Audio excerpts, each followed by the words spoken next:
You go to somewhere like the Amazon for months at a time, and you suffer all kinds of privations, difficulties, and problems. And then you end up in some suburb of Los Angeles previewing the film. And in walk these overweight people with their Coca-Cola and their popcorn, gallons of them. And you think, did I really make this film for these people, you know? And so the question, who do you make it for?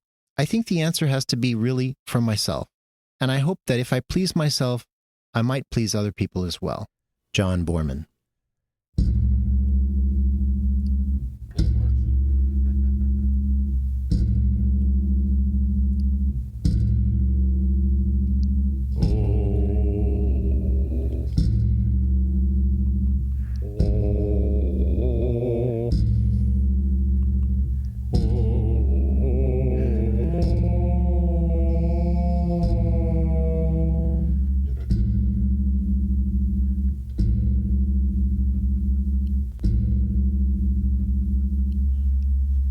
Hello, everybody. Hey, guys. Yo, yo. This is Bill. This is Dave. This is Colin. Welcome to episode 2 of Cosmic Motion, an audio program where we discuss motion pictures, good, bad, and ugly, and always interesting throughout the cinematic cosmos. We will be talking about all kinds of elements of this film and will likely spoil some aspects. Please watch the film first and then come back and join our discussion. And we are going to talk about the movie Excalibur, directed by John Boorman. Came out in 1981. I remember you. When my brother Arthur was born, you came and took him away. And now you leave his wedding. Because I'm a creature like you. What is the stone that burns? Sulfur, to mix with mercury. What is that root? Mandrake. The essence of it can prolong the act of love. And if too much is taken? Pain and death. That's it. Ooh, you do know something of the art. Do you have the sight? Do you see the future? Sometimes I dream of things that come to pass. Look now. What do you see? What will be? I see a castle of silver and gold. Up there. Oh, that plan is well known. You'll have to do better than that. Interesting entrance into his oeuvre. Oh, yeah. If you've seen any of his other films, they differ quite radically from each other. I recommend you start with Exorcist 2. Really? No. Oh, not. man. I always Wow. viewed this You movie as a companion piece to Zardoz, personally. But, Yeah. you know. It's quite a take on the Arthurian legend, and I know that Colin is a fan of Arthurian legend. Did this have any influence on you as a youngling when you were getting into that sort of thing? No. I did not discover this film until I'd say my early 30s. So fairly late in life came to this one. Definitely watched it on VHS. Yeah. And I thought it was really boring. As a kid, I was like, all right. So Yeah. this feels like a play. And it's just...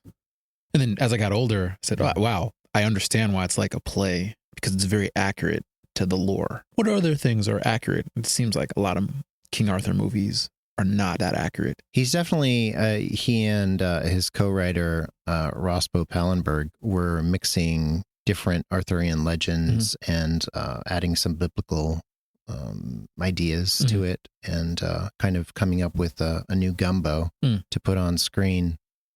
And I think it's a really striking fantasy film that is incredible looking. Yes. That's probably, the most obvious thing right away is when you look at the film, it's gorgeous. It starts with that wide shot at night of a bunch of knights on a ridge, and there's like this smoke or fog that is later described by Merlin as dragon's breath. It's an interesting entrance to the film, and it gives us idea of scope, of mood, and it's kind of orangey. There's fire. There's a great use of color in this film, and right away it hits us on the eyeballs and says, "We are here, and we're gonna entertain your vision for a while." I think that's probably one of the least attractive things as a child that I noticed. Like, this is depressing. Why is it dark and gloomy, and it almost doesn't let off that pedal for the entire movie. But then as an adult, I'm like, oh wow, this really puts you in that world. Mhm. Wow, this is fantasy. Whoa, okay. Yeah, and I think that the fantasies that are intertwined to make this film come together, I think, pretty nicely. You were talking about it feeling theatrical, or at least that you said theatrical, right? Theatrical. It absolutely is in multiple ways. One, the writing is very abstract in terms of, it feels like a folk tale. In other ways, the acting is very theatrical because a lot of these actors are coming from theater. And I think that he was probably playing that up. You know, Yes. a lot of the performances are big, sometimes too big. Too big. Other times they're a little more realistic, but generally mostly a theatrical vibe to the performances, which I imagine turns off some audiences. Others are fine with it. It took me a second to sort of realize, oh, this is on purpose. And, this isn't Mike Lee. They're doing something different here. And it was great. I enjoyed it after I realized that and sort of went along with what they were trying to do. So famously, Ford Coppola is occasionally lambasted for his treatment of his actors on the set of Bram Stoker's Dracula, which is an exceptionally lavish visual film. The production design, I think, is in many ways on that film is pretty brilliant. Oh yeah, And the costume design. everything, Everything visual in that film is beautiful. At this. But it sounds like, maybe this is all anecdotal, but it sounds like he left a lot of his actors twisting in the wind. And do you get a similar vibe from this? Do you feel like maybe Boorman was preoccupied with production design, mise en scene, things like that, and didn't give enough due diligence to actually directing his actors? Because I think you're right. I think there is kind of a hodgepodge of performances here. And I wonder what that is. I wonder if that is really on purpose, or whether we're just seeing a director kind of neglect his actors there. I wonder. That's a good question. I mean, I think that could probably be pointed to with Nigel Terry playing Arthur.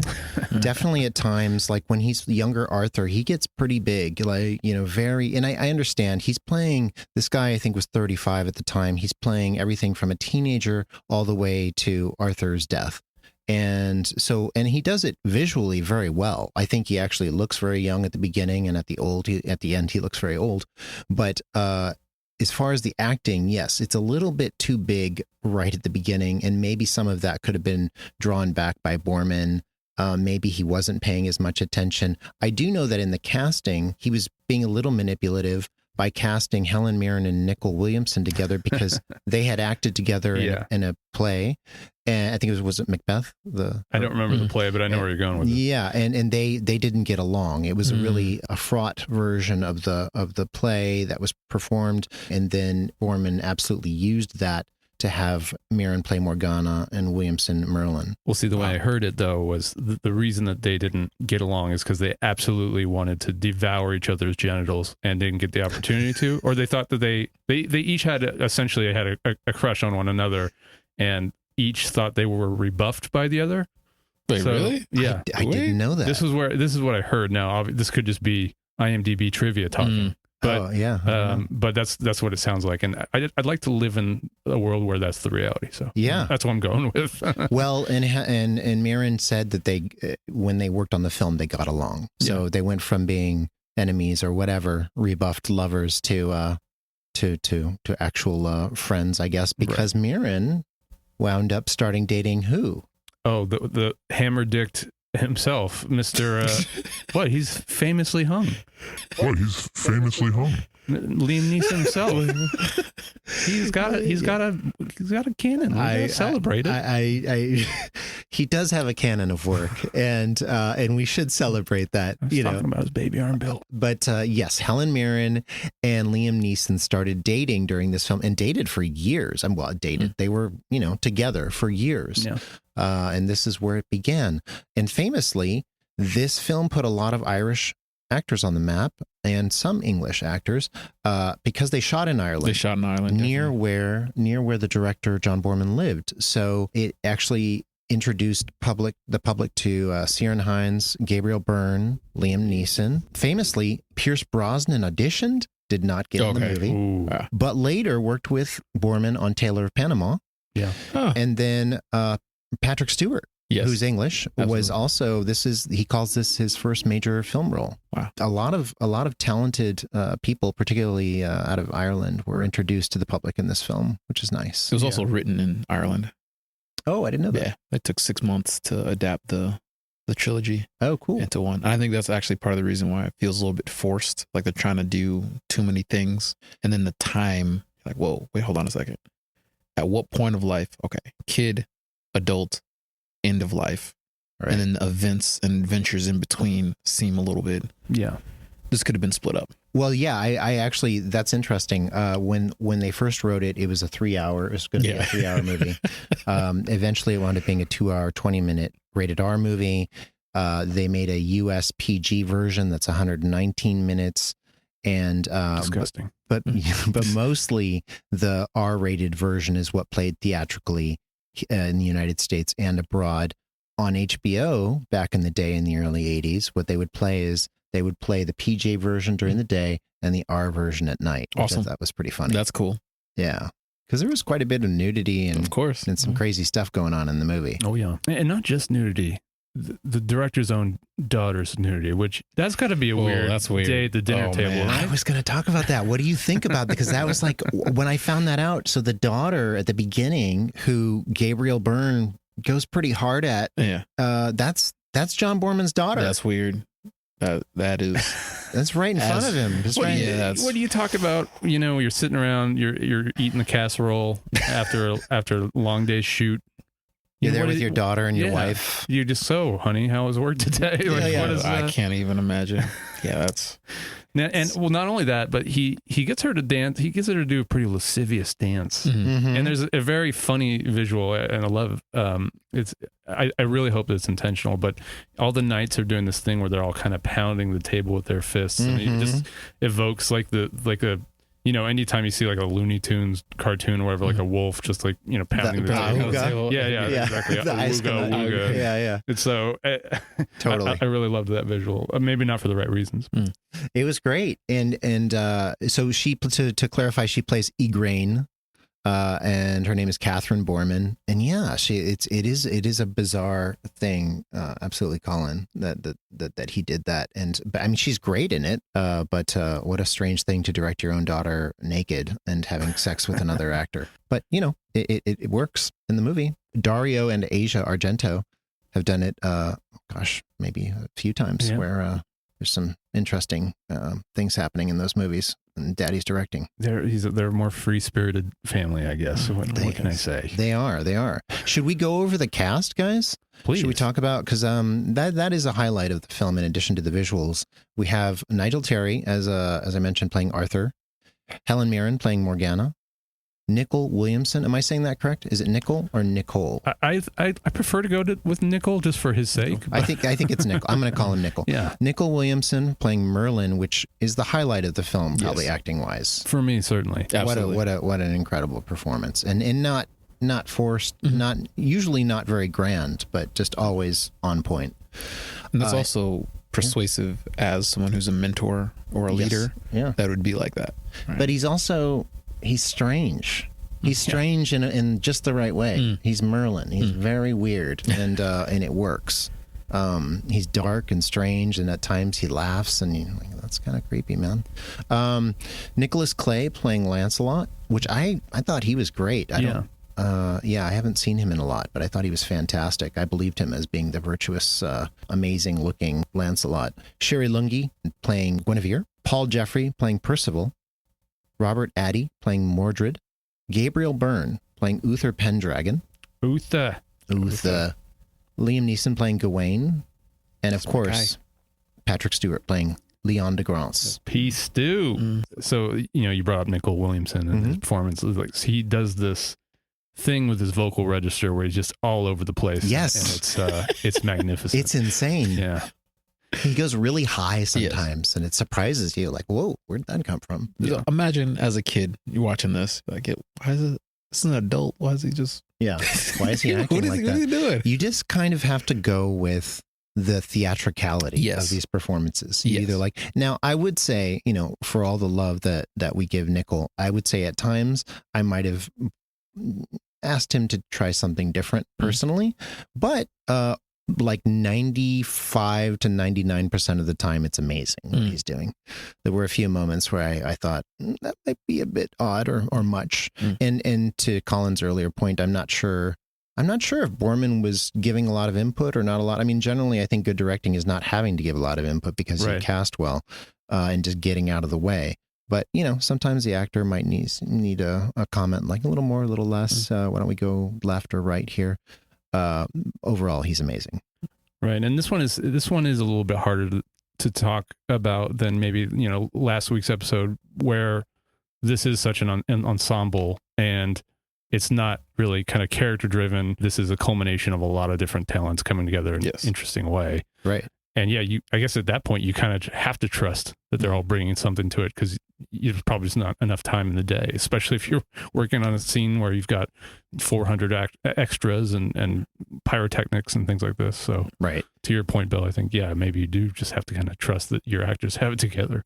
Right. And for the most part, they do. I mean, I guess one of the things that, since this show is about looking at the filmmaking of films that we enjoy or want to learn from, sometimes it feels like different people are in different films at times. I think Colin might have brought that up earlier, but it overall holds together very well, and the visuals help that a lot. Almost all of the effects are in camera. Yes. I think there are a few maybe lightning flashes or things like that are animated, very simple stuff. There's some glass mats, but most of it is in camera. Most of it is in camera. And it's beautiful. That's why it stands the test of time. Yes. The cinematographer is Alex Thompson, who is a brilliant British cinematographer.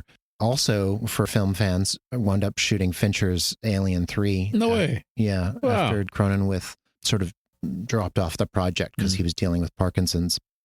And so Alex Thompson shot the majority of Alien 3. And that's a gorgeous film. And Fincher obviously respected him. And in this film is just incredible looking. And one of the things I love is whenever we see Excalibur, there's that green tinge that shows up on screen. You can see it on actors' faces. You can see it shining off armor. You can see it reflected off of tree bark or whatever. Like, it works really well. They did a great job with that. Huge green gel budget on this film. That's part of the visual cue that there's going to be some magic happening. Green glow. So there's some enchantment going on. Let's pay attention. There's one moment in particular with Merlin that I think of that, where he smiles and you see like a green glow on his face, and I thought that was very well done. Yeah, and everybody from the production designer, art directors, set decorators, great job. Production designers Anthony Pratt, art directors Tim Hutchinson, set decorator who those often don't get enough credit, Brian Graves. Everything looks so lived in, beautiful, of that, of a kind of medieval-ish period, whether what happens in the film ever happened in any way, anywhere, at any time, or not. It's highly doubtful. all lore. Yes. But, presumably based on the imaginations that are taking from reality. And I also kind of like that the dragon that is constantly referred to as being everywhere in, Merlin has that speech about the dragon, the scales are the bark of trees, and the mist is the dragon's breath, and all of that. You never see it. It's the opposite of some modern film where there would be a dragon every 2 minutes, blowing fire and flying by. See, so I read that, and I read Nigel Terry's casting, both of a piece of the enormous pressure that Star Wars put on every single film for the rest of time. Yes. Or at the very least, for the rest of the 80s, to have a wayfish, moppy-headed, kind of maybe not that talented lead protagonist male, and then Ice cold. I'm sorry, Mark. Ice cold. Mark got better as he got older. But then also the whole dragon's breath thing did feel a bit like they're trying to shoehorn in their version of the Force. Oh, interesting. Wow. I never caught that. Okay, but that could be. But I also think that it goes hand in hand with the larger themes of the film, which I'm sure that we'll get to. Yeah. Just a few things, I guess, going in order of production. The writing is by Rospo Pallenberg. He also helped out with the scripts for The Exorcist 2. and the Emerald Forest for Boorman. Some things that Boorman talked about when he writes. To paraphrase, he said, when you write the script, it's much more like writing a poem than a novel, which I agree with, absolutely. What is left out is just as important as what is left in. Quote, this precision of making every image essential to the story, to the idea, is to strip away everything that is inessential. And another thing he said about writing is that when he's directing, he has no respect for the writer. And he says similar things about, when he's editing, who's this fool director and why didn't he get this shot or that sort of thing. Everything he tries to compartmentalize in order to maximize the effect of what he's doing. Another thing about the script that we should mention is that initially when they turned the script in to a studio, which was United Artists, originally, they actually were turned down, and it was 1969. So this took quite a while to get made. And what they were offered was, do you know? Lord of the Rings, the animated one. The way they were offered, I don't think it was going to be animated. I think they were going to do a live action version. Yeah, well, that's what he wanted to do. Yeah. And then it ended up being the animated one. Well, he didn't wind up doing the project. Yeah, okay. There was you might be thinking of the Lord of the Rings by Ralph Bakshi. Is it that one? I'm not sure who did it. That came later, But I can tell you this. Yeah. Tolkien did not want the movie to be animated. Yeah. So he wanted to be live action, right? Like what happened in the 2000s, right? Not to be touched by any cartoonish looking thing, right? Yeah. Well, Boorman himself said, thankfully, we didn't do it because then Peter Jackson made his amazing films. So even he loves the Peter Jackson ones. And honestly, you can see a lot of their Lord of the Rings script in this script. For sure. Absolutely. And he even admits that Lord of the Rings, some of the kind of imagery or thoughts, I think, went into Zardoz, which is interesting too. But anyway, we won't go into Zardoz. That's a different beast entirely. Zardoz goes into you, or you don't have it. So Lord of the Rings, guys, he might have made that back in the day, but he didn't, and wound up doing other things until finally, well, obviously, John Boorman is most famous for Deliverance. I believe that's like 1971. Right. And, does a few other things before he finally gets to this film in 1980s and comes out in 81. Well, so let me ask you guys, are you guys Boorman heads? I don't think I'm a Boorman head. I like Boorman very much, but I wouldn't say that I'm an expert on Boorman, no. Far from an expert for me. One of my favorite Boorman films is actually Taylor of Panama, and that's more modern, more recent film. Yeah. Was it like 2006 or something? 2001. 2000, yeah. And it's ultimately Pierce Brosnan getting to kind of let his hair down after the Bond thing. I mean, I think that some of the stiffness of that role made him want to do a kind of a meatier, more realistic international intrigue sort of role. Right. And that allowed him to do that. And he's obviously having a lot of fun chewing scenery in that movie, along with Jeffrey Rush and Jamie Lee Curtis. Yeah, I remember liking that film. I saw it when it came out. Same. I need to see it again. I haven't seen it since then. So it's a fun watch. It's very playful. Renting that at Blockbuster. Yeah. In high school. See, kids, back in the day, before the streaming wars, there were these stores you could go into and take out physical media called a video store. It was like a library. With blocks of plastic. You stuck them in another block of plastic. That's right. And then an image would appear on a TV screen. And the screen wasn't flat. It was a large, unwieldy tube thing. And if you didn't respool the insides of this plastic before you returned it, you got a little fee. Little fee. Yeah. Be kind. Rewind. A little chunk taken out of your wallet. Yeah, and you had to return it on time. Otherwise, another fee. That's just for our Gen Alpha listeners who don't know, who were deprived of that experience. Now you know. Right. Now you know. I digress. But you guys are not religious about your Boorman filmography. I'm not against being religious about Boorman. I what have I seen? Okay, so I've seen Point Blank, which I love. Deliverance, which is great. I've not seen Exorcist 2 and probably never will, just because I've seen clips of it, and I think Boorman did not understand or appreciate the original in a way that is evident in the sequel. And Friedkin would agree with you. It shows. Friedkin said some really colorful things that you can find on the internet. The beef that I have with Exorcist 2 is how it changes not just the visual feel of what's going on, but then it goes in a different direction in the movie. You're like, yo, wait, hold on. Did I miss something? Are these two different movies in this one movie? Right. Right. James Earl Jones is in that, right? Oh yeah. Yep. Yeah. He plays some kind of an African chieftain. Yes. You know, that film has its merits. I think Friedkin obviously is mad at it, and he has every right to be. But certainly it's no masterpiece. But there are some interesting ideas in there. His choosing to highlight like this African village probably wasn't one of those. Right. But yeah, it's an interesting film. Certainly not a good one. Right.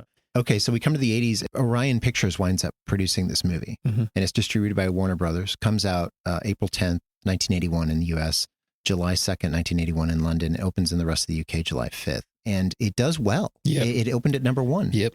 Tripled its budget. Can you imagine if like a film, I guess I could see a film like this. Well, you can't even see a film like this these days. I mean, the amount of visual effects in them would shoot the budget up so much. And obviously the screenwriting, as we were talking about earlier, like you would have to show so much dragon, so much action every 2 seconds that it would just be a completely different movie. But the budget was $11 million back in 1980. Which is still good. That's for the 80s. Yeah, the 80s. Not a ton and not cheap. Box office was $35 million in the U.S. and Canada. Tripled.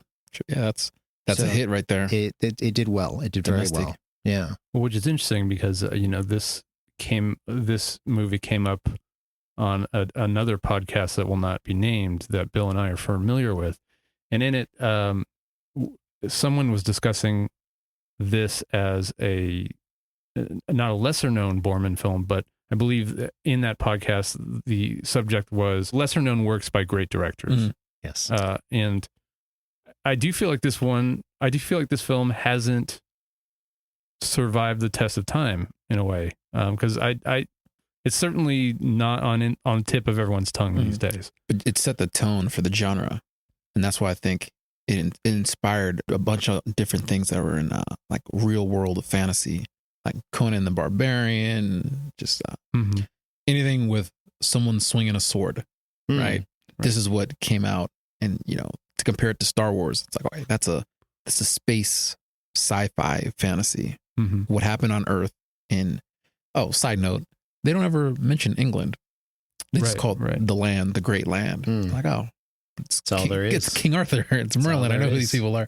So yeah, and I think there's a reason for that, but we can get back to that. Oh, really? I think because the actual source material that make up Arthurian legend aren't really known. The first mention of some of these characters that we have historically ever is in a cycle of writings called the Carolinian, which are French. And I believe that the character of Lancelot is actually a French invention. He's French, right? Well, he's French he's not just French invention, like he's actually French in the stories, right? I believe you're right about that. Yeah, he comes from France. Yeah. So, and the writer who popularized this material was a guy named Thomas Mallory. He lived in the 1500s.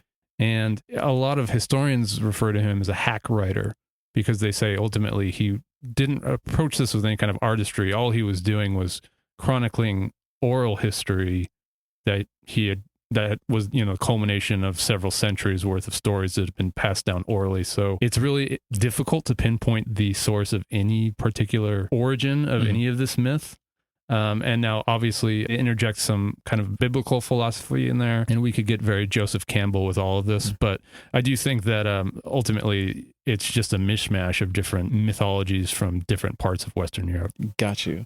Well, you know what they say. If you can't beat them, start being critical about it. So a bunch of mad Arthurian writers, like, hey, man, that guy's a hack. Yeah, I know. Well, it seems harsh. It seems harsh. But honestly, the best treatment of any of this material has ever come out is to me is T.H. White, who wrote The Once and Future King. If you want an inroad to this material, I would say start there. Okay, it's also the most modern treatment of it, I think. I thought that Arthur was a historical personage, but from what I understand, he is not. It's up for debate. Okay, so they believe that there was so to Dave's point, that there was an English or possibly Norman, I don't know, king or some kind of a major political figure that was a rallying point during the times of invasion, pre-Charlemagne, UK. So it's possible that there was an Arthur, or that Arthur is a compendium of different historical figures. Right. But I'll leave that there because we really get into the weeds if we come to that. No, that's great. I think that's important to mention, that there is that debate, and that, you know, some people see it as complete mythology, other people see it as, oh no, he existed. It was something that I always thought was historical fact. That was one of the critiques on the internet, was saying that the armor did not match for what Arthur would have worn. I'm like, all right. Right, that's right. really nitpicking, man, because it's clear what they're going for by saying Knights of the Round Table, King Arthur lore. It seems splitting the hairs at that point. I think the armor looks pretty great. It's made out of aluminum, which was interesting. That makes sense. So it must have dented fairly easily, I would imagine. I wonder what the swords were made out of. Yeah, well, especially Excalibur, it seems like it's so well crafted. It almost feels like it, it feels like it's razor sharp just by the visual of it. And I think there's something interesting having to do with the armor, and I think that it speaks to some of the themes of the film. So, when we first see men in armor, it's kind of dungy and rusty and brown or black even. And as time goes on, and certainly once Lancelot shows up, then everything starts to change, and as the kind of a society starts to take shape, I guess, as it were, the armor gets shinier and shinier and more impressive. Well, as Dave was saying, as the round table, I think, takes shape, right? Like that's when the armor, starts. Because at first it's just Lancelot that has that shiny white armor. Everybody else is kind of dark and dingy armor. And then after he shows up, like you said, when they have the wedding, when Arthur marries Guinevere, then the armor is white and shiny on everybody, right? Which is interesting. And then it starts to decrease again. It starts to lose its luster. Right. And I think that's directly a thematic motif. It's directly tied to what they're trying to say about society and what is represented by where the Knights of the Round Table are in their lives at different points along the journey, which is, we talked about how rushed this film feels. And it really does. It really, because they are cramming a ton. So many volumes worth of writing into essentially what they were hoping was going to be 3 hours ended up being, $140. And so, and that can get really messy really quick. And so I think in that situation, to give Boorman some credit, maybe you have to rely on this being a thematic movie instead of a plot driven movie. Does that make sense? Yes, because the plot is pretty unusual for at least American films, right? You start off, you're with Gabriel Byrne's Uther, and he's kind of a bastard. I didn't really like Merlin at first as a character because he steals a baby. He helps Uther essentially rape another man's wife. Then she gives birth. And then Merlin steals the baby. What kind of movie is this? Like, it's, like... Yes, he says, what issues from your lust? I will have it. Yeah. Modern American studio execs would be like losing their minds. Absolutely. Just like, what? These people are horrible. Nobody's going to follow them. And I think, and to go back to it, I think that's because of what Merlin represents, not because of who he is as a character. Because I think that if we want to get really into the weeds, I think that he represents... Get into the weeds. Get in the weeds. I think he represents nature, if I'm going to be simplistic about it, and paganism, if I'm going to be... Absolutely paganism. About it, yeah. He's pre-Christianity, right? And warts and all. And I think that this movie, essentially, if you boil it down to its essence, is about human beings struggling to find harmony in nature when they start to go down a kind of more rigid or societal driven, or when they start to develop a code in society and like a human designed society, and they start to move away from paganism. I feel like this movie is kind of like about humanity's struggle in that, and it's not... I don't feel like it's coming down on any particular side of that. No, I don't think so either. I think if anything, it might side with paganism, if it sides with any side. I don't think it is siding. I think that it's saying humanity is moving towards Christianity. It's moving towards one God, or at least Western Europeans are. Yeah. And this is what it looks like when they struggle to find their harmony with nature, essentially, or what is their existence? How do they coexist with nature anymore, or with each other? Right. Yeah. And I think Merlin represents that really well because he's very detached from every other human being. He doesn't understand human emotions. He doesn't understand why people fall in love with each other, why they want to get married, Right. And he puts his foot in his mouth a lot, and he does do vile things, he does steal a baby while he's breastfeeding with his mother, Right, but it is for the ultimate good. I mean, ultimately what he's trying to do is raise a king who is going to serve humanity well. So actually, Merlin actually winds up being one of the most virtuous characters in the story for me. But at first, you have no idea. Like, why is this guy? He's helping a guy rape another this wife, and then she has a baby, and he steals the baby. This is horrible. Right. I thought I was going to like Merlin, but then you realize, okay, all of these people have their own. It's much more complex than that. There's a lot more gray, and all of these people have their own agendas. And Merlin's agenda is actually to help humanity ultimately, in spite of themselves, because they're all sort of just like, rolling around in the squalor in their metal suits and trying to jab each other with giant metal sticks. And he's trying to pull them out of the muck and have them actually become something a little more sophisticated.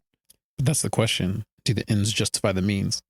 That's a good question. And you could say maybe that part of that is the question of the film. Like, did it work? Does Arthur actually make a difference in a way that is positive? Because everybody suffers. Everybody suffers anyway, including Arthur, especially because, as he himself says to Guinevere when she's become a nun, he says, I've had to live this life. I'll paraphrase, but essentially he's had to live as a character, as a representation, as a king, and not as a human being, as a man. And maybe someday in another life, he'll come back as a man and they can be together, because that was the problem with their relationship. Guinevere could never fully fall in love with him because he was always this king, and it was in the way of their love. And that's why she goes for Lancelot. Well, also it's because, Nigel Terry looks like Nigel Terry, and and Paul Joffrey, or not Paul Joffrey, Nicholas Clay.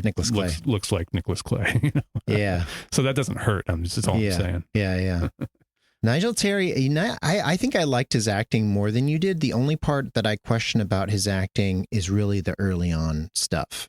Later, as he gets to be in his, he's the same age as an actor, but as he gets to portray an actor in his 20s, 30s, 40s, 50s, and beyond, he's fine for me.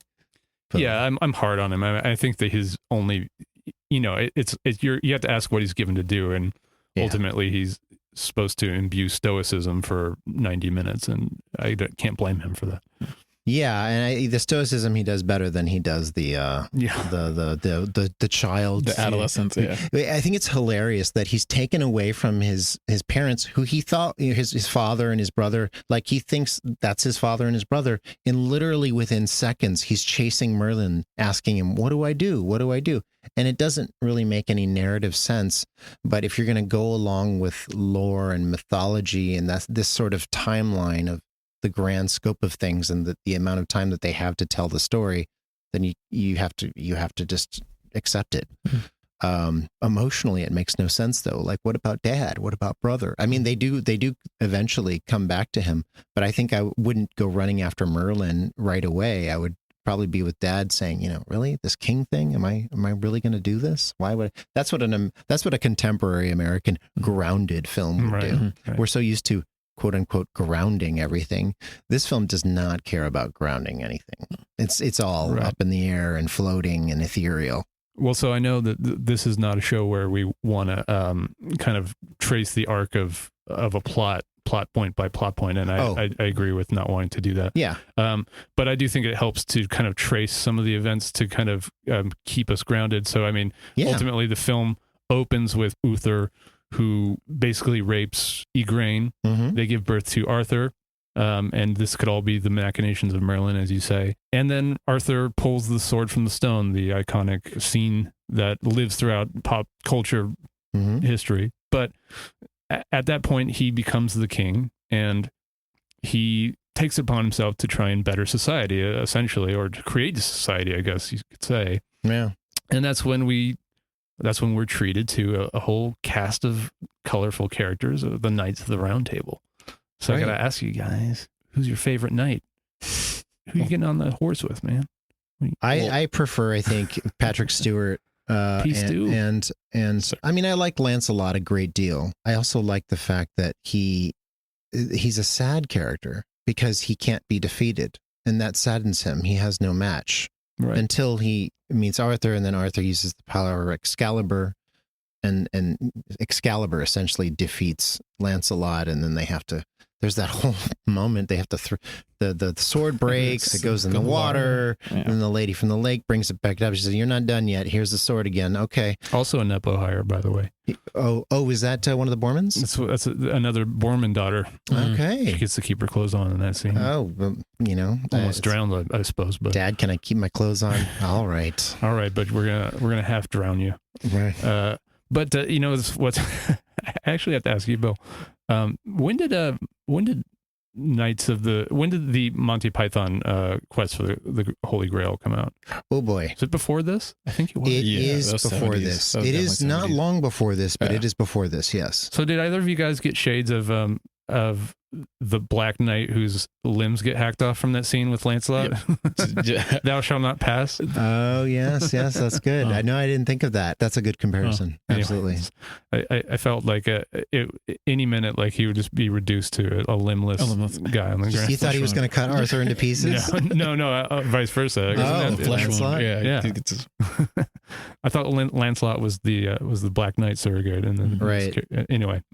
Yeah. No, but obviously I don't think Boorman's pulling from Monty Python, although maybe Life of Brian. But that would be definitely top 5 for Arthurian legends that it's just a different spin. Probably the first. Satirical. But it still stands the test of time, unlike absolutely. some other. That rabbit definitely existed. That's historical fact. Yeah. Dave, who was your favorite knight? Sir Gawain. So this is Liam. I'm very, very partial anyway. You were taken with him? Nice. And hopefully you'll be taken too. Since no knight comes forward, I demand justice. That's near and dear to my heart because the poem Sir Gawain and the Green Knight was the thing that inspired me to go into the movie industry as a high school student. Oh. Yeah, absolutely. So how did you feel about the Green Knight? Oh, not with Dev Patel? Tangent. Yeah. So that's what also leads up to it, right? So when I read the story, I'm like, this needs to be a movie. I'm going to make a movie. It's going to be great. It's going to be the Green Knight. And then Studio A24 made Dev Patel as the Green Knight. I'm like, all right, this might be better than what I imagined for it, right? I'm glad to hear that. I love that film. Oh, yeah. It's so good. Bill, have you seen it? I have not. You need to go check this movie out. That might have to be a future episode. Let's do it. I'm a David Lowery fan. Absolutely. There's no shade there. He's great. Absolutely. So and Dev Patel. Dev Patel, yeah, and that's also the movie that brought me around on David Lowery because at first I did think he had an air of pretension, but that film helped me see him through a different lens. For sure. Okay, all right, and it's good. It is fantastic on multiple levels. Okay, right. So one, to go from Slumdog Millionaire to Green Knight. Like I know he's done a bunch of movies, like Bollywood movies. Right, my man's Dev Patel, but then he easily put on like 30 pounds of muscle for this, right? So I was like, whoa, you got huge. Wow. And how many other Indian actors look like a superhero like this, right? So he did that. And then the set design and costumes and just the story in general and the pacing. I was like, wow, this is what I imagine that adventure looked like. Well, so I bring it up because I actually see shades of Excalibur in that film a little bit. I'm not suggesting that the Green Knight owes its existence to Excalibur, but I do think there are a lot of visual motifs that are at least recycled. And I actually saw it posited somewhere that this is the first major studio attempt at any kind of Arthurian legend or any kind of medieval fantasy, really. Yes. That feels wrong, but I can't think of a different. I can't think of an earlier one either. I think the only thing that would be comparable would be saying, what's a Shakespeare movie that got played? Sure. Or Robin Hood films of the early, the Errol Flynn Robin Hood When stuff. did The Sword and the Stone come out, the Robin Hood? Good question. The Disney film. Disney? Has to be before this. Yeah, it was definitely, that felt like 70s, 60s or 70s too. But maybe the first live action. Yes. Yeah, that I can think of, absolutely. That would be my argument for why you need to watch this movie. Right. Is to say, if you want to see how it even got to the point of the Green Knight, start with Excalibur, 1981. So Green Knight might be the exception. Are there any other films that you think of Arthurian legend that can compare to Excalibur? Well, I mean, they've tried. They tried with First Night, which is a diaper rash. They tried with King Arthur, I believe, was another King one. Arthur. yeah, with Russell Crowe. Clive Owen. I thought it was Could Russell be. Crowe. Was it? Oh, you're thinking of Rob. They did a Robin Hood. Okay, yeah, right. yeah, okay. Yeah. But I think I'm struggling to think of. So, well, there were two King Arthurs, right? There was like Clive Owen one, and there's one that Guy Ritchie did, right? With like one of the Hemsworth, probably. And I feel like, none of them would quite live up to this. But obviously, I think it goes back to what we were talking about. I mean, I think this movie is thematically rich, and those movies might be better plot-driven films. So the scenes might cohere a little bit better. The dialogue might be a little snappier. The performances might even be a little bit more coherent. Mhm. But I think that this is the most thematically rich Arthurian legend film, and it tackles its themes perfectly in my mind. That's part of what I love about it, because I do think this is a messy movie, and it has plenty of flaws. Right. But I think that that's what it does best. Right. Yeah, Roger Ebert, I think, liked it, but also called it messy. Yeah, he called it a messy masterpiece. Did he? Yeah. Yeah, I like that. I like that for it. It has a lot going on thematically. You talked about the paganism versus Christianity, and like you said, it doesn't necessarily side with either one.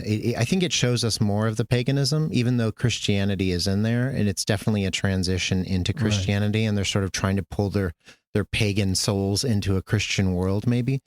But at the same time, they only lightly touch on the Christianity in the movie. Very, very lightly. And you could even say it's not even. You could even strip religion out of it and say it's a move away from disorder and chaos into structure or whatever. Right. Yeah. And that's exactly, I think, what Merlin is attempting is some kind of civilization. And this is even more reason why you need to watch The Green Knight. Okay. Yeah, it's got a lot of that. A lot of that in there. Does it? Oh, but man. But I think that I like that this film shows that struggle though, because and as you say, it's not black and white. It's not pointing at one way of life over the other and saying it's better this way. There's so many cool little visual motifs of man kicking against the pricks or not being able to make the societal mold work for them. So I asked you guys who your favorite knights were. My favorite was Percival. Oh, Percival's great. Who ends up, he starts out as the squire for Lancelot, and he's eager to prove himself, and he gets the chance to do that against Gawain when, Guinevere is made to kind of fight. Well, there's a battle for honor, essentially, for her innocence, and he decides to be her champion, I suppose, Percival. That's right. That's where he's knighted. But I really love when they start the Grail quest for these knights and they send him out on his quest. There's so much interesting visual stuff that just centers around his character alone. And to go hand in hand with the theme you just brought up, Bill, is, there's this scene where, and this is after he's gone through so much turmoil, he gets hung and things like this. And we could talk about that scene in a minute, but there's a shot of him where he ends up in the water, and to survive he has to get rid of his armor, or he has to take his armor off, and it kind of just like explodes off of him, and there's like this swelling of music and this kind of beautiful swirling water shot, and it's almost like a wave of relief, or at least I really read that into that scene.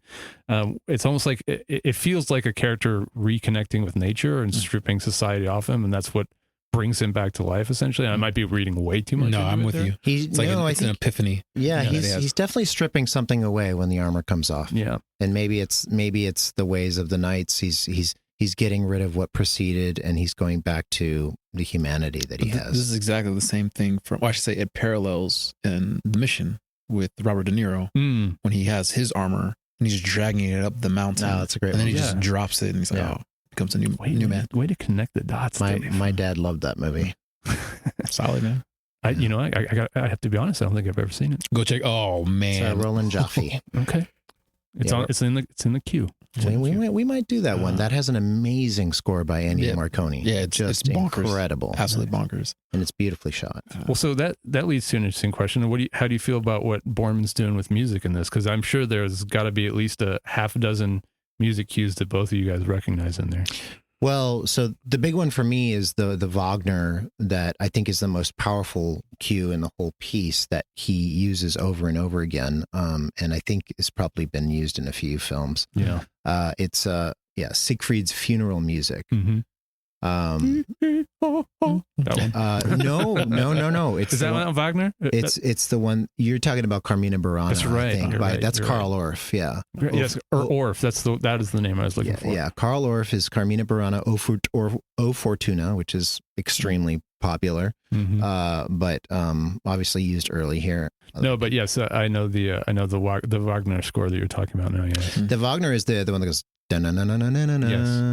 It's when the sword comes out of the lake. It's all these kind of pivotal moments, and it's beautiful, and it really fits the mood of the film. This kind of ominous and yet fantastical vibe that we get. This energy that we get from the whole film. Right.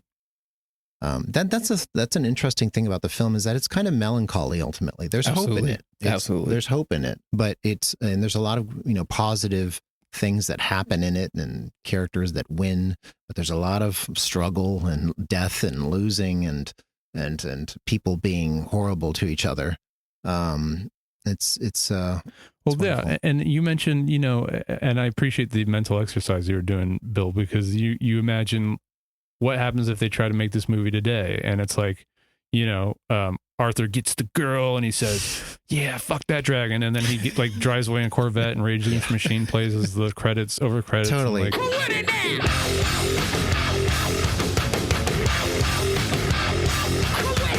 He'd be riding the dragon. You're riding the dragon toward the camera as some Rage song plays or whatever the modern sure, some 41 or some shit.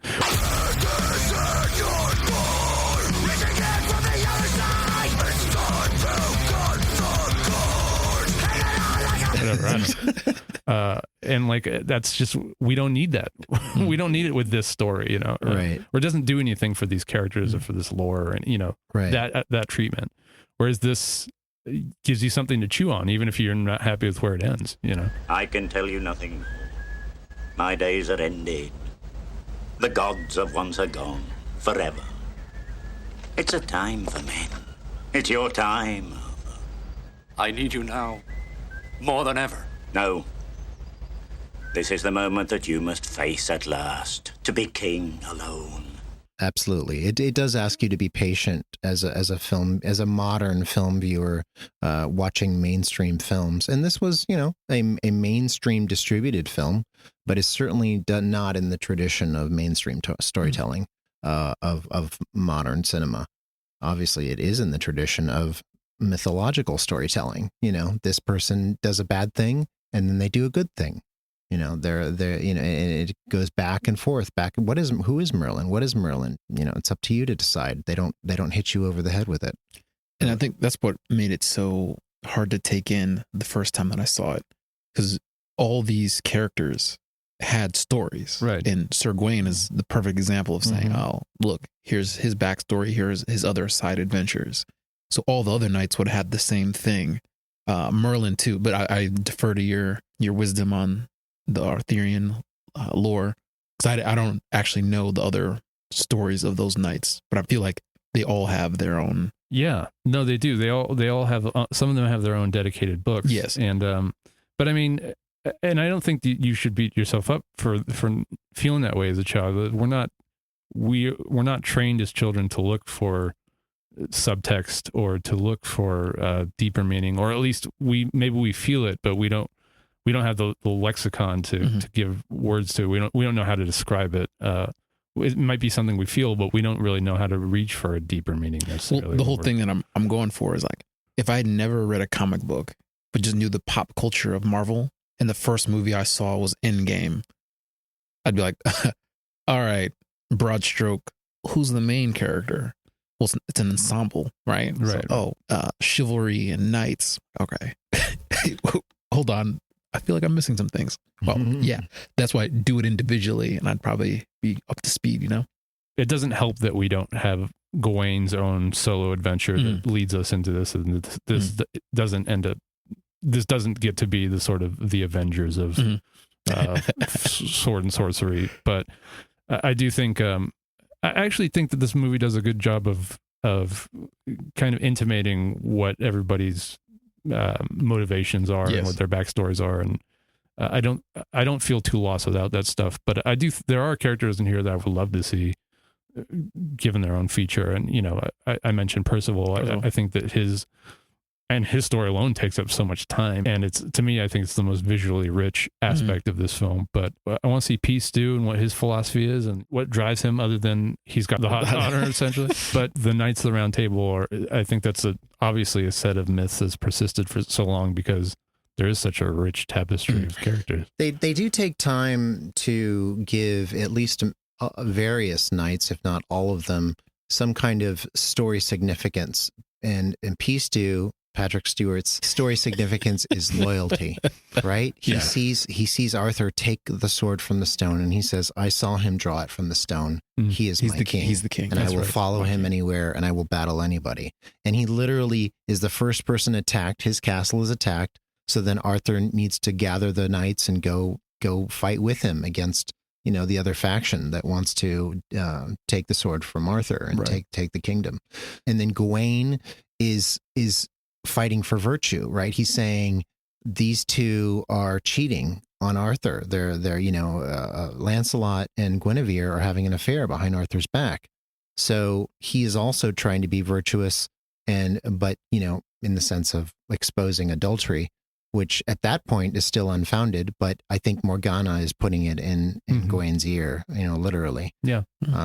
And so that leads to that. So each character a lot of them have these little moments where they represent something, a larger idea within mythology. Yeah, absolutely. It's interesting that this movie chooses to focus on Arthur as the main protagonist, because a lot of Arthurian stuff actually ends up settling on Lancelot being the sort of central figure that is most important for the majority of the.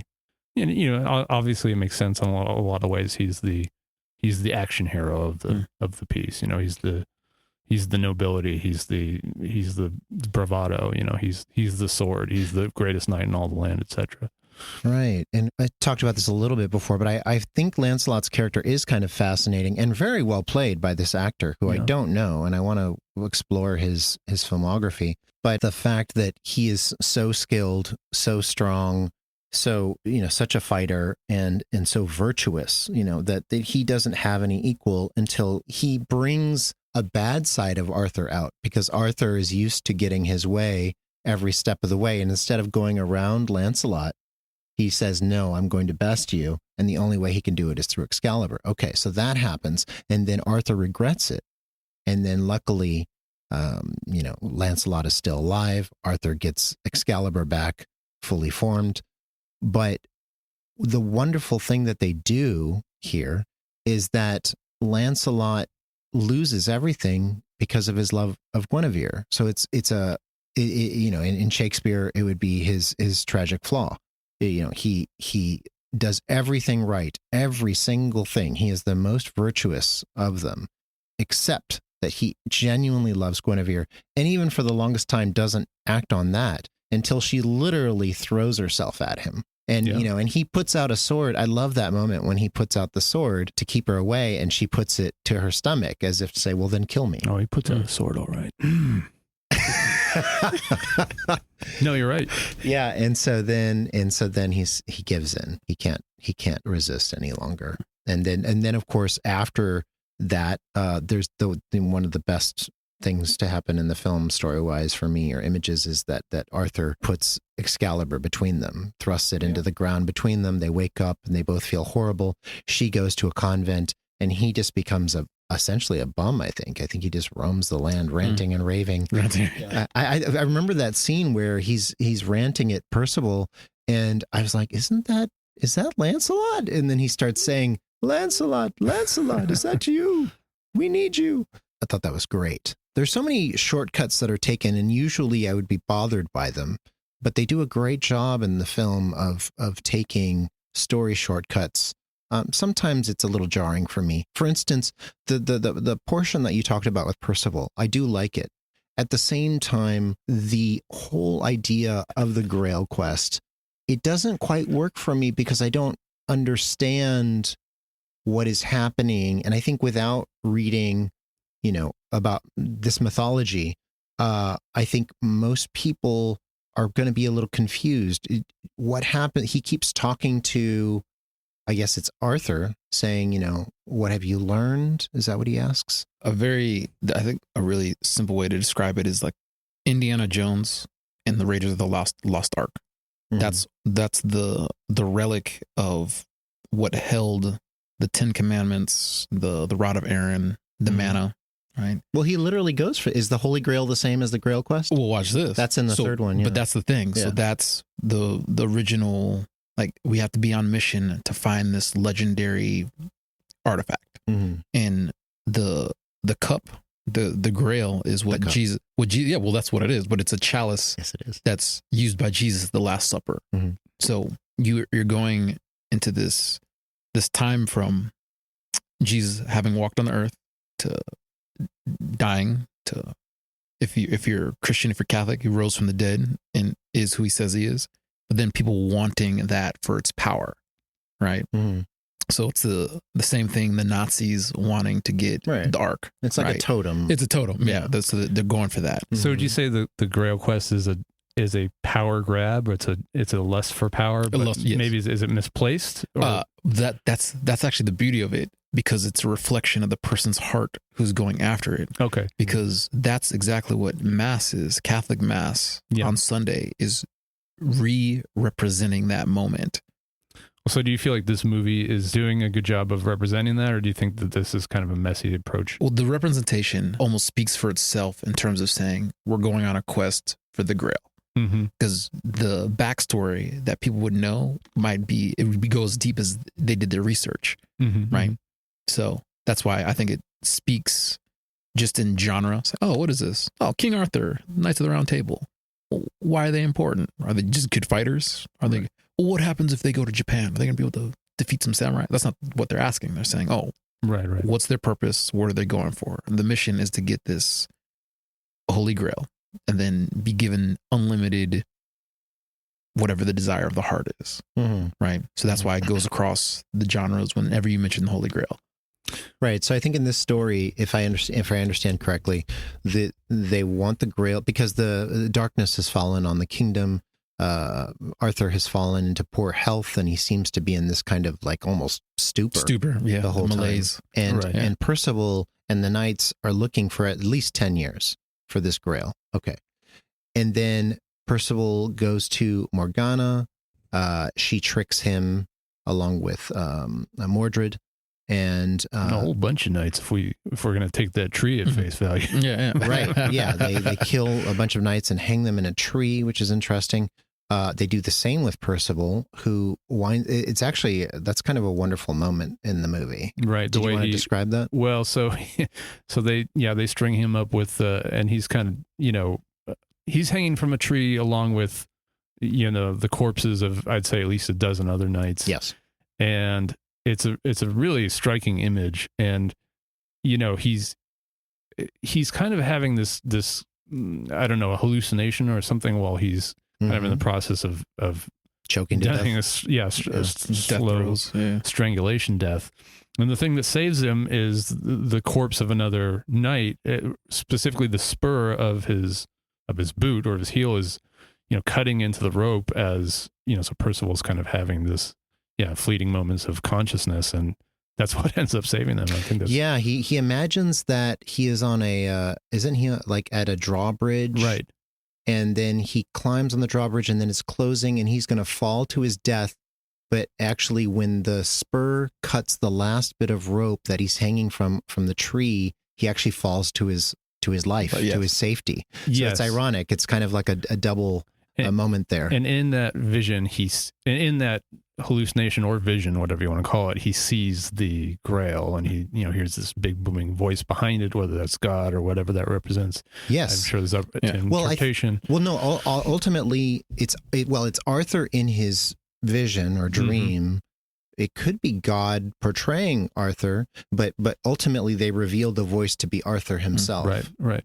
So it's as though Arthur is communicating with him telepathically or through dreams or visions. And it gets even more murky and nebulous as it goes on, because ultimately, so you know, Percival is freed. He's cut free, and yeah, as you say, the vision is kind of snapped along with the rope. But later, the movie does take this weird left turn with that vision, because he does have the vision again, and maybe it's after the scene I was describing where his armor pops off. I can't remember when he has the second vision. But in this one, he actually does successfully make it over the drawbridge. And then suddenly we cut, it's almost like a hard cut to him walking up to Arthur with the Grail in his hands. So we never really see. So it's almost as if, it force projected, not to keep going back to Star Wars, but it's almost like go back to Star Wars. I don't mind. Well, it's like it's manifest out of this vision. Right. It's not manifest out of him finding it physically in the physical world. Right. It just kind of appears in his possession, and he takes it to Arthur. Arthur drinks from it, and he is restored. Now, maybe if we see the 3-hour director's cut of this, we get all that stuff back. Right. Okay, so I didn't miss it. I was like, I was like, is there a tree that he found it? Did he find it in the water? That's exactly why it's jarring. Yeah. You don't see that part. Right. Yeah. But the whole thing of the visual indicator is the Deus ex machina, right? So he's hanging there, and then the hand of God saves him, and turns into the spur cutting the thread.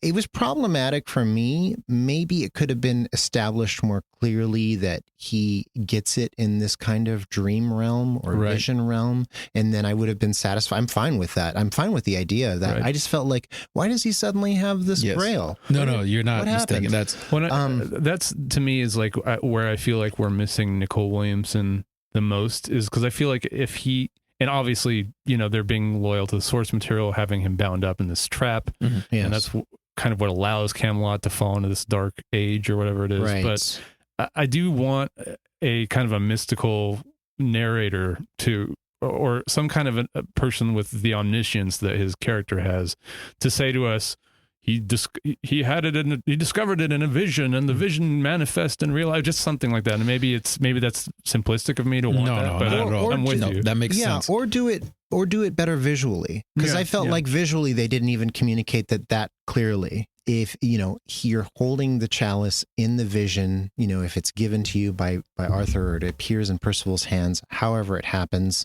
then have, the light and everything dim, and now he's back in the Force holding the chalice. Yes. Boom, done. Okay, I get it. Right. It manifested through this dream realm. I guess there is a visual signifier of him at least achieving some success with him kind of struggling with the drawbridge. The first time he has a vision, the drawbridge closes before he can reach the cup. The second time he is able to, or he makes it over the drawbridge, or the drawbridge just remains open for him. So, I guess that's some kind of a minor visual signifier, but I don't think there's enough. I think you're right. I think it's not enough. I think they were trying with it there. What confused me about the drawbridge was every time I saw it, I thought it was Arthur's castle. Yeah. Because Arthur's at the top of the steps, and I'm thinking, okay, so he's kind of teleporting back to Arthur's castle. Arthur is there.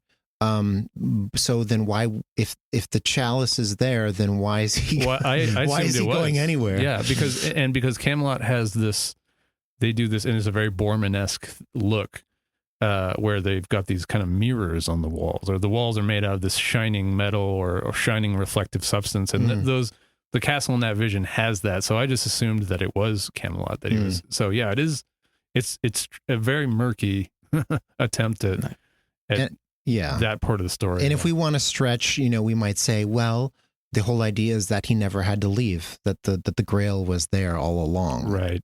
That it was in their hearts, that it was in their presence, that they always had it. Or it's a manifestation of his greatness, or whatever, the strength that's already inside him, or something like that. The realization of one's own power, of one's own grace and goodness. The whole point of watching Act 1, Act 2, Act 3 is to see the hero overcome the obstacles to achieve the goal. And so for not depicting how they actually got the Grail is something that still leaves you with a question mark, and then you have to make a bunch of assumptions and then connect the dots. And so that's where my beef would lie, with saying that was not adequately answered in this movie. And I think part of that's just the compression they're trying to do. Absolutely. They're trying to do so much that they just didn't have enough time. Right. Yeah, but that's a really big deal. It's a big deal. for being on. That's like it doesn't. go to have through- that happen in the third act doesn't quite work for me. It hurts Yes. the movie. Yes. I still love the movie, but it hurts. No, it for me. I think it Contrast does. It's because it's not, as you say, it's just there's not enough there to quite understand. Because I'm fine with something being thematic or abstract even, but there needs to be enough threads in there for us to eventually be able to put it together. Yes. And I don't think it's quite in there. Yes. Right. So the part that we should describe, because it's kind of critical to the story, is that Merlin has been training Morgana. So Morgana is Arthur's legitimate sister. Arthur is the bastard son, and Morgana is resentful of Arthur and Merlin. And you know what? She got a point. Anyway. She does have a point. That's the thing. It's like, well, can you blame her? But at the same time, what she wants to do is learn as much as she can from Merlin and then use it against all of these people, against Merlin, against Arthur's kingdom. And she's kind of shadowing Merlin. She's not exactly directly his protege, but she wants the magical table scraps that he's willing to leave her. I think, yeah. And well, I think you could say she's a protege because Merlin does say, I've taught you too much. And so he's conscious of it. He's conscious of really teaching her, but he's also conscious of not teaching her everything. And then he takes her into his lair, which is another abstract creation, which is great. At the same time, I'm not sure where that is. Is that like in the dungeon of the castle, or you got me? Did they crawl into a hole in the ground? All of a sudden, they're in this what looks like a mystical cave. And she starts to talking to him, asking him questions, and then he gives the charm of making. The charm of making, but somehow Nathrak, something like that. There you go. Dude, do that again. That was good. It's like I don't know the whole name. It's like Dom Nathrak. I don't know. It's good. I like it. It is good. I think they created it out of old like Gaelic, I believe, or something to that degree. I read a little bit about it, but anyway, he starts chanting at a certain point, but somehow she tricks him into trapping himself and freezing himself in time, essentially. I think that she learns the charm of making, or tricks him into teaching her how to use it or say it. Yeah. And then she uses that to trap him. Which that isn't quite, I don't feel like they communicated that clearly. I could be wrong, and maybe I'm just not getting it, but I feel like it wasn't quite communicated clearly. That said, Morgana explains it to us. Ha ha, you fool, you've trapped yourself. And so he's trapped. And then Morgana goes on a tear. She goes up to the king. She basically rapes him while he's asleep. I'm not sure how that worked. And then shortly thereafter gives birth to Mordred. Yeah. So now her and her brother have this son together, Mordred, who seems to look like this like pixie-like evil blonde kid. Also another Nepo hire, am I wrong? No, you're right. That's John Boorman's son. Okay. The whole cast. Which, by the way, I gotta say, early 1980s Helen Mirren. Like between this and the Long Good Friday. Wow, Helen, I'm on board. I know. Hey, you know what? I'll play. You want to take another stab at this movie? I'll play Arthur. I'm fine. Let's do it. You want to take another stab? Helen, good on you.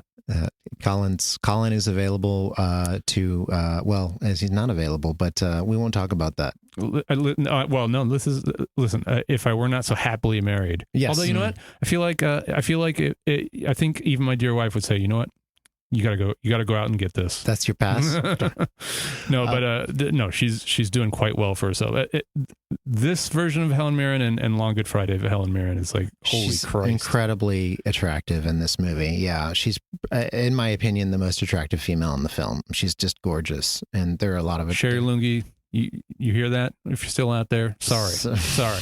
Okay, sorry, Catherine Boorman. You're very striking, both of you. You both are gorgeous, but Helen Mirren. Take a seat. It's the thing about her is it's more than just her looks. She's just sexy. She's a sexy woman. She's got a real presence, a real charisma. Yes, she does. She's magnetic. Her and Nicol are probably my two favorite bits of acting in the piece. Now, can I also because I'm going to forget if I don't mention. Please. Nicol Williamson also plays a character in another fantasy that is much beloved by me, and maybe we'll do it on this program, this internet radio program. Yes, but show. There's a Walter Murch directed follow-up to Wizard of Oz called Return to Oz. An amazing film. And I love that film. I love it so much. I gotta check it out. And he plays the Gnome King.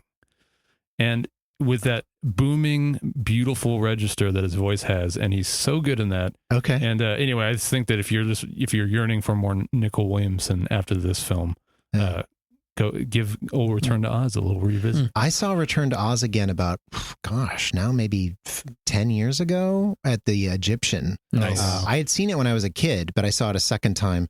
And yeah, what a striking film. But it's dark, Dave. It's a weird, dark movie, and there are things in it that might disturb you even today. I'll look it up first. Okay. I mean, it's on paper, it's a kid's film, but it is. Yeah, it is very dark. And there's some motifs that they've now broken out into, like the Alice in Wonderland thing. Things have to do with like mental hospitals and things like that, and maybe like what's really underlying Dorothy's situation there. The film does a bit of speculation that it doesn't quite come out and point to and say this is what's happening, but it paints a picture of that being a real possibility. Adorable Firuza Balk. Yeah, exactly. Yeah, Firuza Balk. Anyway, Nicol Williamson, Gnome King, do it. All right. Sorry, Bill, I digress. Did you watch The Labyrinth? Of course, yeah. Was it similar to that, where as a kid you watch it and you're like, oh, okay. You mean and then in terms of its darkness? Yes. I'd say it's darker than that. But it's, I think if you can handle Labyrinth as a kid, you can probably handle Return to Oz. But there are some visuals. You'll be fine. The sexual tension between Ziggy Stardust and Jennifer Connelly, I didn't pick up on as a kid, and then as an adult, I'm like, whoa. No, there are some actually freakishly horrifying visuals in Return to Oz. Oh, really? It's more if you see it as a kid that it will. Yeah, I think it would scar you. Oh no! As an adult, you're probably going to be fine. Yeah, you'll be fine as an adult for sure. Yeah, you'll find it intriguing. I think as an adult, it's really a visual feast. But anyway, I digress. Yeah, and a Labyrinth also shot by Alex Thompson, same cinematographer. As look at Excalibur. Look at that! What a happy accident. Mm-hmm. Yeah. But yeah, so she learns the charm making, and Merlin is he's encased in this almost like crystalline substance, and he seems to freeze in time as well. But later, so then darkness falls on the kingdom as Morgana uses her magic to gain power. Right. And she somehow contributes to the decrepit form of Arthur, where he kind of diminishes, and then I think it's in that state that she makes him fire his noise at her, and then she conceives Mordred. Dang! Wow, that just processed. Nice. Well, that's. I've never heard that expression. That's great. A very colorful vocabulary and way of speaking. This is. I mean, I'm trying not to work too blue here. That's amazing. So then, then Mordred proceeds to be a little bastard. Yeah. So Mordred's a little bastard as a kid, and he taunts Percival, and then takes Percival to Morgana, and then that's when he gets hung, and then frees himself.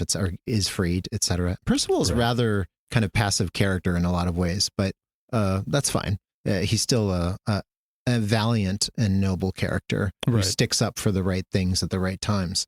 And then also, while essentially Mordred grows up, right? He grows up pretty quickly. I guess it seems like he goes from 0 to about at least 20 very fast. Yeah. Maybe in half the time. No, certainly. And then so Mordred leads a bunch of the knights that they have taken to their side away from Arthur, and they start taking over the kingdom and running things as much as they can. Right. And Arthur's kind of just keeping his own fortress as long as he can. And so in the meantime, that's when the quest for the Grail happens, and they're trying to bring the Grail back. I guess we can ultimately say to defeat Morgana and restore Arthur. I think you're right. Going back to what you're saying, Bill, I do see it as a big failing of the film not to get to the root of what that quest means. Yes. Because once King Arthur is kind of rejuvenated, then there's this kind of battle, the stakes of which are not really set up particularly well. And I know that in really every treatment of the actual literature, it's pretty well represented. It's not nebulous what's at stake here. It's two different ideologies clashing essentially, and one represented by Mordred and the other represented by Arthur. Mordred is kind of after more chaotic or return to kind of a darker or more pagan society, and Arthur is fighting for order at the very least. And I don't think that this movie does a good job of setting those stakes up. I mean, ultimately, we just set up some payoffs. They set up a showdown between Mordred and Arthur, but we don't know what's at stake, I suppose. Right. Yeah. And that is a wonderful showdown, though, with Mordred and Arthur, and their factions fighting each other. And then Arthur and Mordred themselves fight. And Mordred fights with a spear, and Arthur obviously fights with this Excalibur. Right. Which Guinevere had kept with her at the abbey, the nunnery, the whole time. And which, you know what? I don't know. Hey, maybe just like a little heads up before you kind of squirm off with that thing, in the future. Right. Yeah. But also, Arthur, buddy, did you just not realize Excalibur wasn't hanging around, wasn't on your wall any longer? Those are a lot of valid questions. In another way that they tie, it's funny because some of the dialogue is quite ham-fisted and not good in the film, at least but then there are other moments that are quite wonderful. For instance, she says when Arthur leaves the sword stuck in the ground between them, one of them says he's a king without a sword, and essentially that he would lose his kingdom, and he does. The moment he does that is when everything goes bad. So when he is given Excalibur again, they have the battle with Mordred's forces. Arthur faces off with Mordred. Some of it shot outside, and then some of it shot on a stage with this like fake sun in the background that is setting. And it's just, I love that artifice. I don't know. Yeah. I love that kind of thing when I see it in films. It's beautifully done, shot beautifully by Alex Thompson. And there's a wonderful moment where Mordred first pierces Arthur with his spear, and then Arthur pulls himself along the spear and just stabs Mordred with Excalibur to death. Often imitated, never bested. Yeah, that was imitated elsewhere. What are some examples? Because I've seen it before. Samurai Champloo. That was the final move. Okay. You have to impale yourself in order. You miss vital organs, but then you kill the person who's there. I mean, Dune. Dune right. 2. Dune. Okay. Dune 2 chicks. But I also, I don't. I feel like it's a thing I've seen a lot of movies attempt, but they don't ever have any staying power because. It's just, I feel like they nailed it the first time, I guess is what I'm saying, Bill. Yeah. Dave. But it harkens back to why you should watch this movie if you're into fantasy films, because it set the tone, and then if it is being imitated, it's, But it's a really interesting move, and I'm pretty sure that it's one that they just invented for this film. And you're right about that location. I actually think it's, so at the very beginning of the film, Uther, played by Gabriel Byrne, asks, the breath of the dragon is used for him to kind of cross this chasm over into I don't remember the name of the kings that he's fighting at the moment. But there's a I think Uther is a duke or a lord of some kind. It's essentially different lords, fighting over territory. Yeah. And, so he goes to that castle. I think it's that same setting that he kind of leaps off from, because there's this really interesting kind of circular, like a pavilion or something. These columns that are kind of overgrown with this ivy. So you think they reused the location from the beginning? They either reused it or it's meant to be the same. I can't be certain, but thematically it would kind of put tie a neat little bow on everything. Bring us back to the beginning. Yeah. That makes sense. Here's a bit of ham-fisted dialogue from Arthur from the beginning that just made me cringe. When Arthur pulls the sword from the stone and his father gets on his knees. He says, "Rise, father. I was your son before I was your king." Like he just, all of a sudden, he's just assuming I guess I'm the king. And I don't know. It was just, Yeah. It's a lot all at once. You're right, Bill. This is a film that has where the performances and the dialogue contain multitudes. And Yes. Right. Some really ham-fisted, shit in Right. there, and then there's some actually really inspired stuff that just kind of nails it. Right. It's Like, wonderful. Yeah. I actually had a quote from Merlin that I really love. Oh, please. It's like towards the beginning. So he says, "Behold Excalibur," and then this is one of these lines where his vocal register is going all over the place. So he kind of does this: "Forged when the world was young, and bird and beast and flower were one with man, and death was but a dream." Death was but a dream. Yeah, It's like I remember that. that yeah. whole little delivery is just so chef's kiss. I love it so much. It is wonderful, and it's like you said, wonderful dialogue. But then there's also you mentioned that scene in the nunnery, which I also think is a really strong scene and probably one that gets slept on if people talk about this film at all. Because I think that it may be very expository, but it's also really cathartic for Guinevere and Arthur to have kind of a bit of resolution. She tells him that she loved him as a king. She always loved him as a king, sometimes as a man. Which Right. it's a little harsh, but super harsh. No, well, she explains. She says it was difficult looking into the sun, or something like that. Right. And that goes to the whole theme of him being this something bigger than a man, and that taking a toll on their relationship. And that is one of the themes, I think, also of the film. Right. That I was going to talk about is the film is also about this kind of burden of what one is supposed to be, and when one is supposed to be a leader and do a lot of great things, and what that does to one's humanity. Or maybe it's also commenting on mythology itself and saying, there is the mythology and then there is the true human being. And maybe it's pointing at the fact that really these two things they aren't easy bedfellows. They don't always work together. Right. Well, yeah, and I've actually heard in that same vein, some people describe it as like the death of magic, or the death of a world where magic can be believed to exist. I think there's this film bears that out in an interesting way where, speaking of the final moments of the film, I believe it's Percival that he gives Excalibur to, and he asks him to throw it back in the water. Yes, it's Percival, yeah. And which is different than the mythology. They changed it for the film. Okay. Oh, really? What happened in the mythology? It's given to another character. I don't remember his name, but yeah, then this one they changed it to Percival intentionally. Yeah. But I see they're throwing the sword back into the water as kind of a way of severing their link with nature, or at least a more mystical world where a Merlin can exist. And of course, we're skipping over what happens to Merlin himself.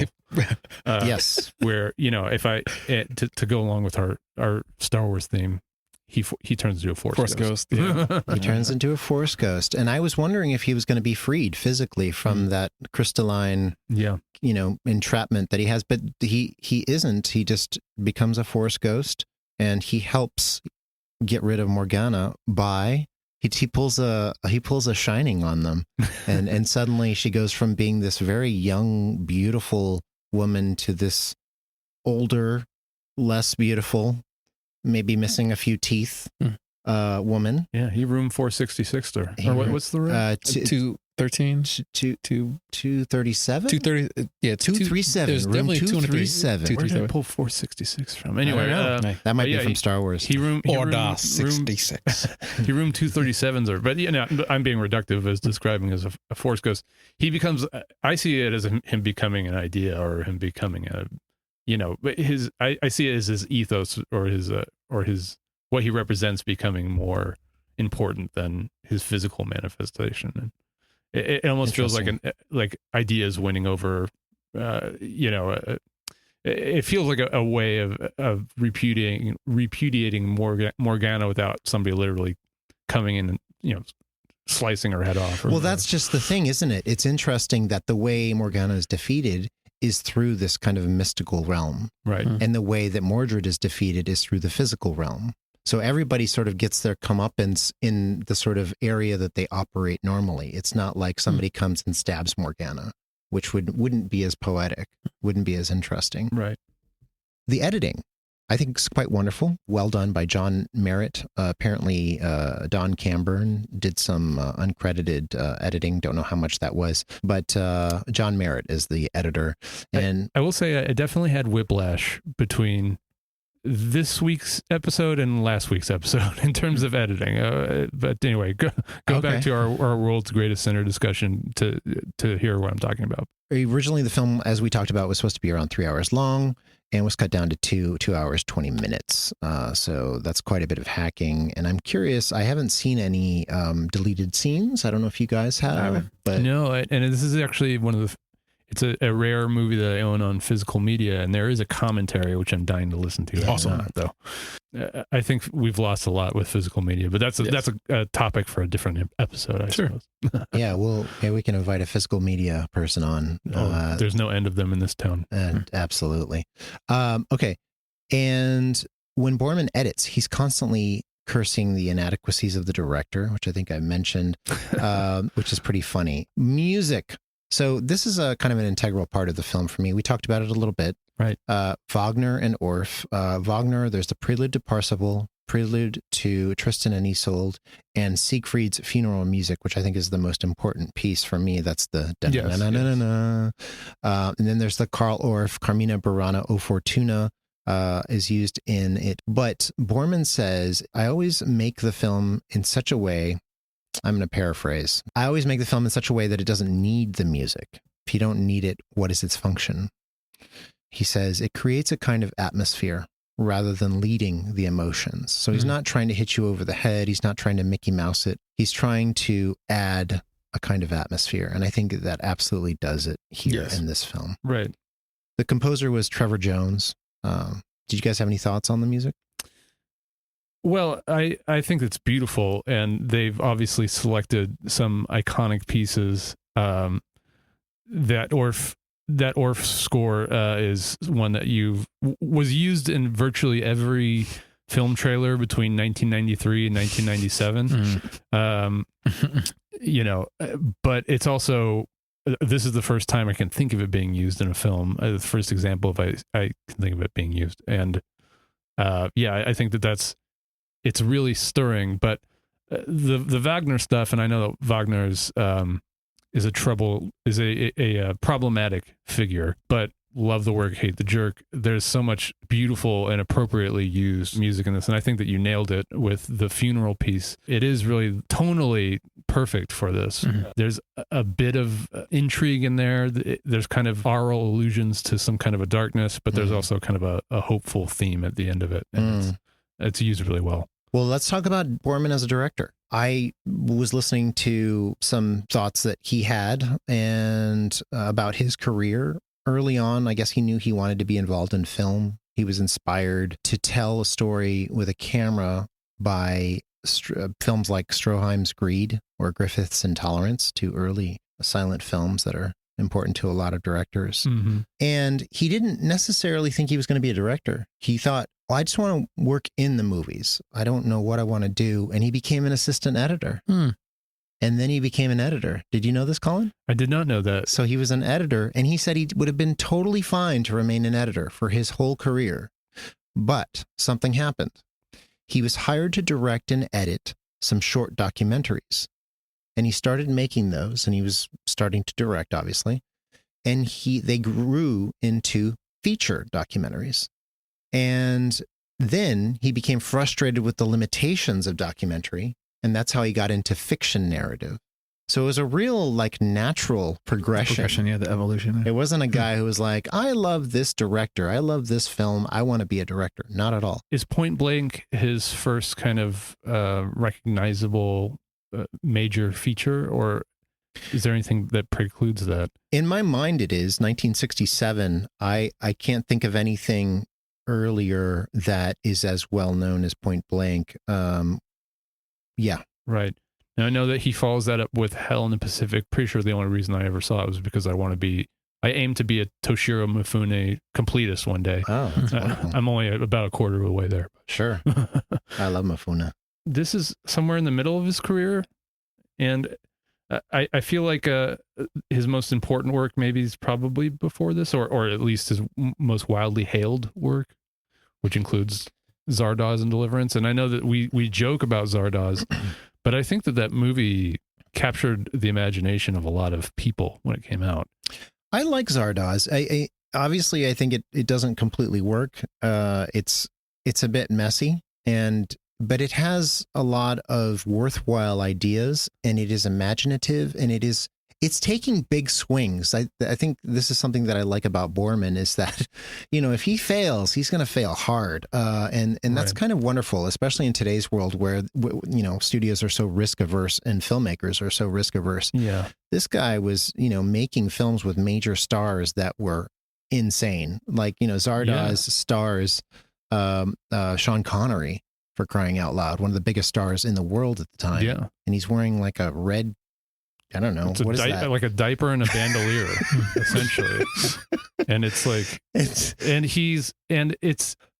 really not subtle at all. That's the other thing about Zardoz. I mean, and that's why it's like night and day between this movie. It's like the themes in this, film, some of them are pretty bombastic, but a lot of them are very subtle, and there's no subtlety in Zardoz at all. It's just a giant floating head saying, "These are the themes of the film." The gun is good, the penis is bad. I mean, that's literally like what the big floating head says. Isn't there a part in Zardoz where there's a room full of older people? Yes, yeah. Right? That sticks in my head for some reason, that image. Yeah, he ends up in this like country estate that's like filled with all these colorful old freaks. Yeah, is the best way to describe it. I mean, I'm not trying to be mean. Like, that's what the movie portrays them and as, I think they're just partying like nonstop, right? Yeah. It's a bizarre, like, Zardoz has a lot of problems and doesn't quite work, but is well worth seeing. And so, yes, you're right. Like, up until Deliverance, he is probably a top world director. He hits Deliverance, bam, he is at the top. Yeah. And then after that, he does Zardoz, he does Exorcist 2, he does Excalibur, which is actually a hit, so he's kind of on the rise again there. He does Emerald Forest, which I don't think did particularly well. I think it was starring his son. Oh, and it's Powers Booth. Yeah. So his son is the kid who's lost in the forest? I believe so, yeah. Okay. Hope and Glory actually was pretty big. Yeah, that's 87. I think that netted him. I think that netted him an Oscar. I think he's won 2 Academy Awards.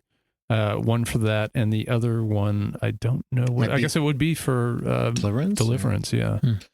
And then I remember, there was some talk about Beyond Rangoon when that came out. I believe that was with Patricia Arquette. I have not seen it. The General was well received. Well, I as we're talking about Boorman, it's just occurring to me how Irish pilled he really is, especially in Excalibur. Holy Christ! I mean, Guinevere cannot shake her Irish accent in that film, but it's just, and I gotta say I appreciate it. I mean, he delivered a lot of important talent to us that may not exist without him. He did, and the film, feels so Irish because we are in so much Irish countryside with verdant trees and fields, and also the constant green tinge to everything that the magic and Excalibur is around. You don't see green used a lot that way. So that's another wonderful touch, which feels Irish in its own way. Yeah. After The General, he also did The Tailor of Panama, which was a pretty big film that you talked about earlier. And then after that, I'm not really terribly familiar with, In My Country, The Tiger's Tail, Queen and Country. But Boorman said that he heard something said by, he was around Ingmar Bergman in person, and Bergman said, "I'm not trying to make it real. I'm trying to make it alive." And that definitely feels like Excalibur. Right, Excalibur is not realistic in any sense of the word, but it is alive. Yeah, it's like going back to what you were saying, Dave. I mean, somebody's picking on the period accuracy of the armor and things like that. And it's just, I think you're right to be incredulous when you hear that, because it's like, it just feels like that stuff doesn't belong. That discussion doesn't belong anywhere near this film. I think that this film's not interested in being historically accurate or even trying to reflect on history in some broad brush. I think that it's really more interested in its themes and doing justice to the original material, sure, but I think it's way more interested in what that original material represents. Yeah, it definitely feels like a campfire tale. It feels like, or some, the way that there was an oral tradition that somebody would be in a village and they'd tell this sort of story, and then this happened, and then this happened, and it's just insane. David Lean said to me once, "Make the films to please yourself. If they don't please other people, give up." I said, "Well, I've made quite a few films that don't please other people, but I intend to go on doing it." John Boorman. Nice. I like that. Tell stories, man. Who cares? I'm glad he did it. And actually, I think I've referenced this book in the past, but the author of said book can get a little bit lost in the forking garden paths of his mind, for better and for worse. But Quentin Tarantino's cinema speculation has a really interesting essay about deliverance and like what it meant to audiences at the time. And I actually think it's kind of worth reading, even if you don't stick with the book for the entirety of it. Just that section on deliverance really explains a lot about the 70s, but also explains a lot about Boorman and his ethos. So my final thoughts would be, if you want to see the impact of where the movie industry is right now for fantasy, the fantasy genre, start with Excalibur, and that'll give you the impact and the influence that has maintained, even if it's not a household name or common title that you hear in movie discussions. Right on. Yeah, it's a hell of a primer. One other fact I want to throw in, Boorman has the chest plate worn by Morgana in his home. It will go to Helen Mirren when he dies. Wow. I thought you were going to say when she dies. It's like, well, that's a little, you should ask her first. Well, okay. Thank you, everybody, for listening. This episode is sound engineered by Colin Dixon, edited and mixed by William Boudel. This was produced by William Boudel and Colin Dixon, original music composed by Same. Recorded at DC Creative in beautiful Burbank, California, which you can find at dc-creative.tv. Yeah, thanks, DC. Thank you. This is a nice dead room that we're in. It's beautiful. And if you'd like to contact us with comments, suggestions, or high praise about Colin's good looks, you can email us at cosmicmotionshow@gmail.com or send us a voice message at speakpipe.com/cosmicmotion. You can find us on the socials at Cosmic Motion or Cosmic Motion Show. Emails, messages, audio, or other media you send us may be featured on our program. Thanks for joining us on this episode. Say goodbye, Colin. 'Tis but a flesh wound. We look forward to sharing more thoughts with you on the next one. Until then, keep learning, growing, and creating. Thanks, everybody. Thank you.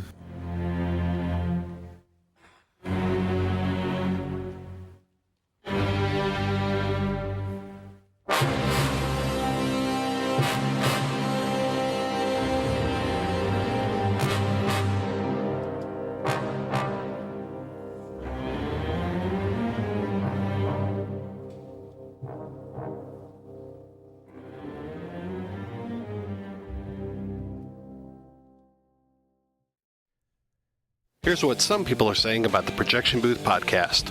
This podcast takes no shortcut in producing outstanding content. How they haven't become more widely recognized is beyond me. I love this show. Smart commentary, in-depth interviews, and great production.